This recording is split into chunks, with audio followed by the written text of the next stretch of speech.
कि अल्लाह के अलावा किसी से डरने की जरूरत नहीं है। जब तक खौफ में जिंदा रहोगे, जब तक खौफ में वोट डालोगे, तब तक भाजपा जीत कर जाएगी। तुम हरा नहीं सकते, तुम्हारी हैसियत नहीं है कि तुम उसे हरा दो। अगर भाजपा को हराने का मंसूबा है तो सबसे पहले अपने दिल से खौफ को दूर करो। इस डर में वोट मत डालो कि अगर कांग्रेस को वोट डाल दिया तो भाजपा जीत जाएगी, क्योंकि कांग्रेस के अलावा कोई रास्ता भाजपा को हराने वाला नहीं है।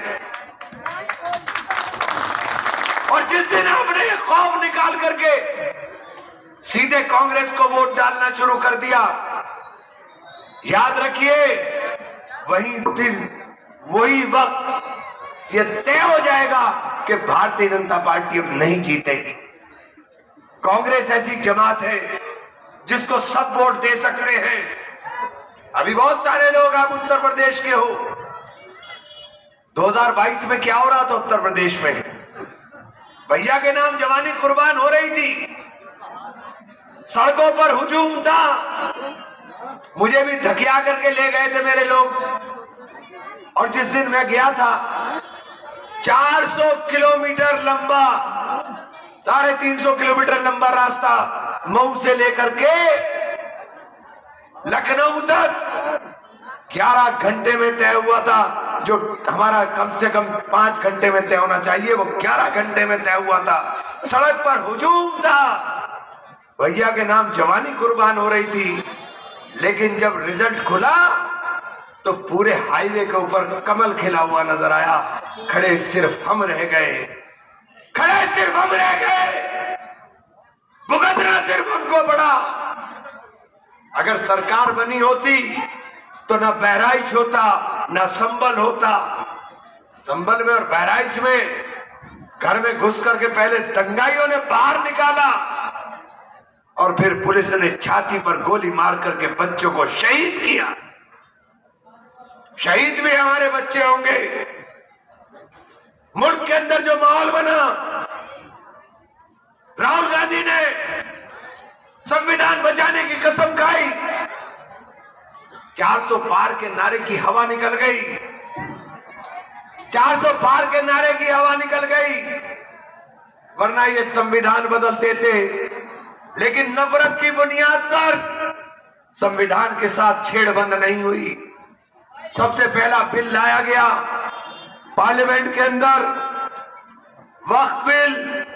हमारी जायदाद हड़पना चाहते हैं, कब्रिस्तान हड़पना चाहते हैं, ईदगाह हड़पना चाहते हैं, हमारे मदारिस के ऊपर गलत निगाहें हैं, मदरसों को बंद करना चाहते हैं।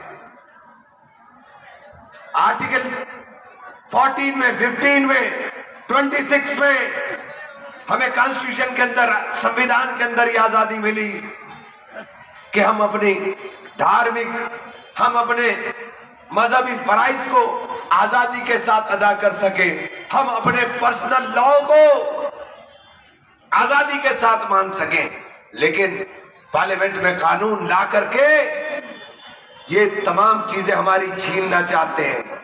ये इसलिए नहीं छीनना चाहते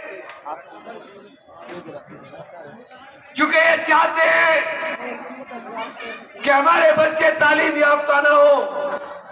प्राइम मिनिस्टर कहते हैं मेरे खुद सपना है एक हाथ में कुरान और एक हाथ में लैपटॉप हो। कुरान को नौज़बिल्लाह छीनने के लिए मदरसों पे निशाना, वक्फ बोर्ड का कानून, और लैपटॉप छीनने के लिए अलीगढ़ यूनिवर्सिटी को तबाह करने की साजिश। मैं आपसे पूछना चाहता हूं, कब जागोगे? निजात का रास्ता कांग्रेस है, कांग्रेस के अलावा कोई रास्ता नहीं। जब शाहीन बाग चल रहा था, शाहीन बाग चल रहा था, बच्चों को लाठियों से पीटा जा रहा था। जामिया के अंदर दिल्ली का मुख्यमंत्री अपने घर में बैठ करके बाहर निकलने की हिम्मत नहीं कर रहा था। भारतीय जनता पार्टी और ये मिलकर के खेल खेलते हैं। देश में कांग्रेस को कमजोर रखना भारतीय जनता पार्टी की नीति है। इसीलिए क्षेत्रीय दलों को आगे बढ़ाया जाता है।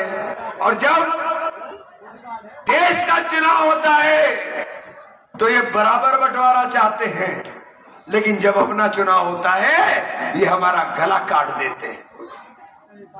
ये गला इसलिए काटते हैं कि कांग्रेस ही रास्ता है, भारतीय जनता पार्टी को हटाने का कोई दूसरा रास्ता नहीं है। साथियों, ईमानदारी से दिल पर हाथ रखिए।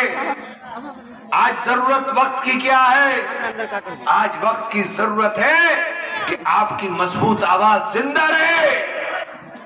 अगर आपकी मजबूत आवाज कोई देश के अंदर है तो उसका नाम राहुल गांधी है, कोई दूसरा नहीं है। अगर मैं गलत कह रहा हूं, एक वोट मत देना हमको।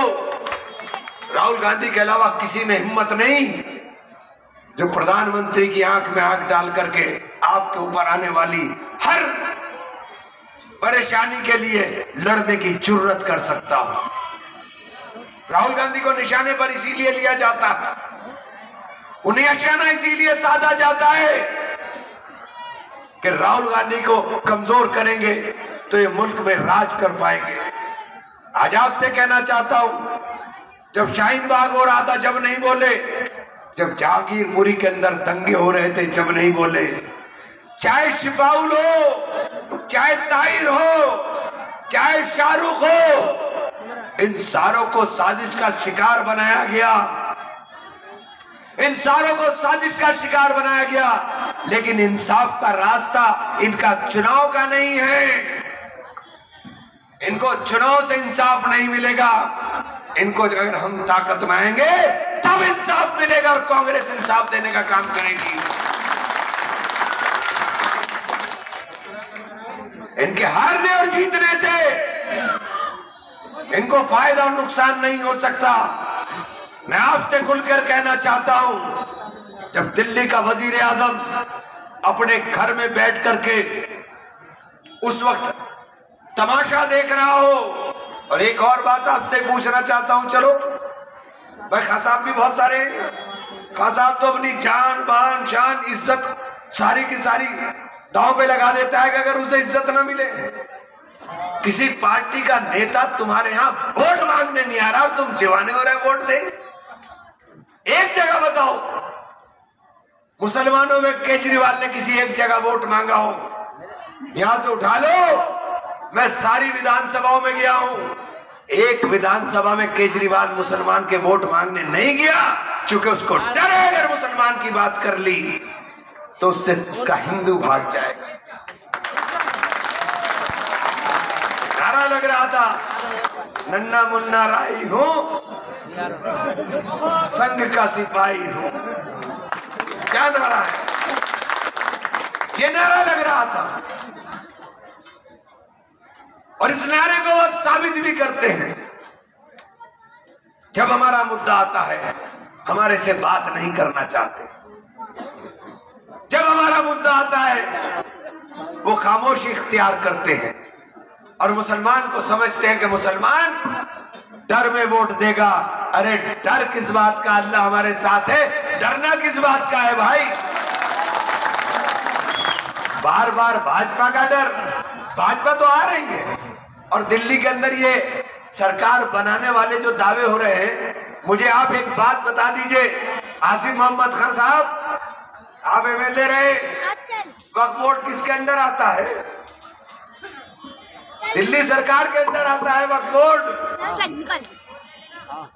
ईदगाह के ऊपर वक्फ बोर्ड ने एफिडेविट कैसे दे दिया कि वो जमीन डीडीए की है? 11.5 एकड़ जमीन ईदगाह की डीडीए ने कब्जा कर ली। आपकी सरकार थी, कैसे एफिडेविट दे दिया? ये सवाल नहीं पूछोगे? ये सवाल अपने आप से नहीं पूछोगे कि जब कांग्रेस की सरकार थी, कांग्रेस ने क्या किया, शीला दीक्षित ने क्या किया? और ये जो जितनी बिल्डिंगें यहां खड़ी हुई है ना, दुआ करो कि कांग्रेस आ जाए, वरना ये सब नेस्तनाबूद करने की तैयारी है। दुआ करो कि कांग्रेस आ जाए, जो तुम्हारे मकान बच जाएं, वरना इन सब के ऊपर नजरें टेढ़ी हैं। अभी समझ में नहीं आ रहा है, लेकिन वक्त आने पर समझ में आ जाएगा आपकी।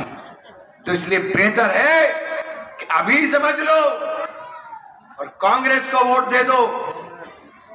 कांग्रेस को वोट दोगे तो साथियों, मुल्क के अंदर ये सेक्युलरिज्म बचेगा, ये कानून बचेगा, ये संविधान बचेगा। एक नारे के साथ, क्योंकि मेरे ख्याल लगता है टाइम हो गया। क्या टाइम? 2 मिनट पता। इसलिए साथियों, मैं आपसे कहने के लिए आया हूं कि ये मुल्क के अंदर अफरा तफरी का जो माहौल है, ये इसलिए नहीं, वैसे भी दिल्ली की सरकार के कोई मायने नहीं होते। ये अधकचरी सरकार होती है। आदि में ये कौन है? ये वो ऐसी है कि नाम का कोतवाल, ना कलम, ना दवात, ना पिस्टल, कुछ नहीं है इसके पास। लेकिन दिल्ली की सरकार से एक मैसेज जाना है दिल्ली से। अगर आपने ये तय कर लिया कि हमें कुछ नहीं देखना है, हमें कांग्रेस को वोट देना है, तो भाजपा हारेगी। आप ये तय समझ लीजिएगा, उसी दिन देश में तय हो जाएगा। खास तौर से आपके लिए कह रहा हूं, उसी दिन ये देश में तय हो जाएगा कि भारतीय जनता पार्टी चली गई। ये जो छोटा दुकानदार, छोटा व्यापारी आज के डेट में परेशान है, अरे तुम्हारा और हमारा क्या है? हमारे 98% लोग तो रोज कमाते हैं और रोज खाते हैं। ये जेब पे डाका किसके डला है? ये डाका उन्हीं के डला है जो जोर से नारा लगाते हैं हमारे खिलाफ। मैं उनसे ही कहता हूं कि नफरत की बुनियाद पर देश नहीं तरक्की करेगा।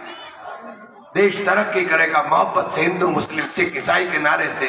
एक नारे के साथ मैं कहूंगा, मुल्क बचाने निकले हैं, आप कहिएगा आओ हमारे साथ चलो। मुल्क बचाने निकले हैं, जोर से लगाओ। ये मुल्क की बचाने की तहरीक है, ये चुनाव नहीं है। यहां से मुल्क बचाने की तहरीक की शुरुआत हो रही है। वरना ये जिस रास्ते पर जा रहे हैं, उस रास्ते पर हम लोगों के लिए सिर्फ दुश्वारियां हैं। मुल्क बचाने निकले हैं, मुल्क बचाने निकले हैं, मुल्क बचाने निकले हैं। और इसे हमारी बच्ची को, अरीबा को भारी वोट के साथ जिता करके राहुल गांधी के हाथों को मजबूत कर देना, ये गुजारिश करने के लिए हम साथियों बहुत बहुत शुक्रिया।